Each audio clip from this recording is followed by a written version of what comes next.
एक समय की बात है। एक छोटे से कस्बे में एक गरीब लेकिन ईमानदार और मेहनती मोची और उसकी पत्नी रहते थे। मोची अपनी ईमानदारी और शानदार चमड़े के जूते बनाने के लिए जाना जाता था, लेकिन अपने हुनर के बावजूद वह अपना गुजारा करने में मुश्किलें झेल रहा था।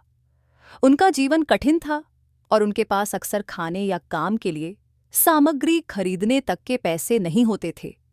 एक शाम, दिन भर की मेहनत के बाद मोची ने देखा कि उसके पास बस इतना ही चमड़ा बचा है कि वह एक जोड़ी जूते बना सके।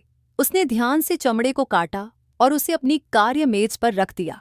अगले दिन सिलाई करने के लिए निराश होकर वह और उसकी पत्नी सोने चले गए, यह सोचते हुए कि अगर ये जूते न बिके तो वे कैसे जीवित रहेंगे।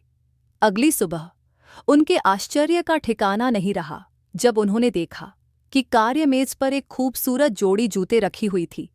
उनकी बनावट इतनी शानदार थी कि ऐसा काम मोची ने पहले कभी नहीं किया था। वे हैरान थे, लेकिन उन्होंने जूते दुकान में रख दिए।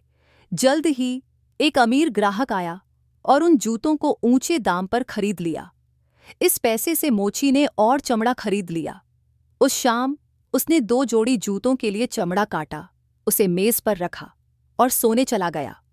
जब सुबह हुई तो उसने देखा कि मेज पर 2 खूबसूरत जूते तैयार थे। एक बार फिर उन्होंने जूते बेच दिए और अच्छे पैसे कमाए। यह सिलसिला कई दिनों तक चलता रहा। मोची रात को चमड़ा छोड़ देता और सुबह तक बेहतरीन जूते तैयार मिलते। मोची और उसकी पत्नी इन अनजान सहायकों को धन्यवाद देना चाहते थे, इसलिए उन्होंने एक रात जागकर इस रहस्य को जानने का निर्णय लिया। उन्होंने कार्यशाला में एक पर्दे के पीछे छिपकर इंतजार किया। आधी रात को दरवाज़ा धीरे से खुला और अंदर 2 छोटे-छोटे बौने एल्व्स आए जो फटे पुराने कपड़े पहने हुए थे। वे कार्य मेज पर चढ़े और चमड़े पर काम करने लगे। उनके छोटे हाथ बिजली की तरह तेजी से चलते थे। उन्होंने चमड़े को काटा, सिला और चमकाया।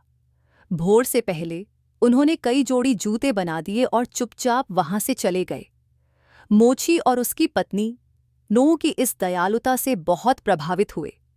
उन्होंने देखा कि बौनों के कपड़े पुराने और फटे हुए थे और उनके नंगे पैर ठंड से कांप रहे थे। अपनी कृतज्ञता दिखाने के लिए उन्होंने बौनों के लिए उपहार बनाने का फैसला किया। पत्नी ने छोटे-छोटे शर्ट, पतलून और गर्म कोट सिल दिए, जबकि मोची ने मजबूत और टिकाऊ छोटे जूते बनाए। अगली रात चमड़े के बजाय उन्होंने कार्य मेज पर ये छोटे-छोटे कपड़े और जूते रख दिए। फिर उन्होंने छिपकर बौनों की प्रतिक्रिया देखने का इंतजार किया। आधी रात को बौने आए और उपहार देखकर खुशी से झूम उठे। उन्होंने तुरंत नए कपड़े और जूते पहने और ताली बजाते हुए खुशी से झूमने लगे। बौने कार्यशाला में नाचने लगे। उनकी हंसी कमरे में गूंजने लगी। अपनी खुशी का जश्न मनाने के बाद उन्होंने पर्दे की ओर झुककर मोची और उसकी पत्नी को धन्यवाद दिया और फिर वहां से हमेशा के लिए चले गए। उस दिन के बाद से मोची और उसकी पत्नी का व्यापार खूब फला फूला। उनकी दुकान कस्बे की सबसे लोकप्रिय दुकान बन गई और उन्हें कभी पैसे की कमी का सामना नहीं करना पड़ा। हालांकि बौने अब नहीं आते थे, लेकिन उनकी दया का स्मरण हमेशा मोची और उसकी पत्नी के दिलों में रहा।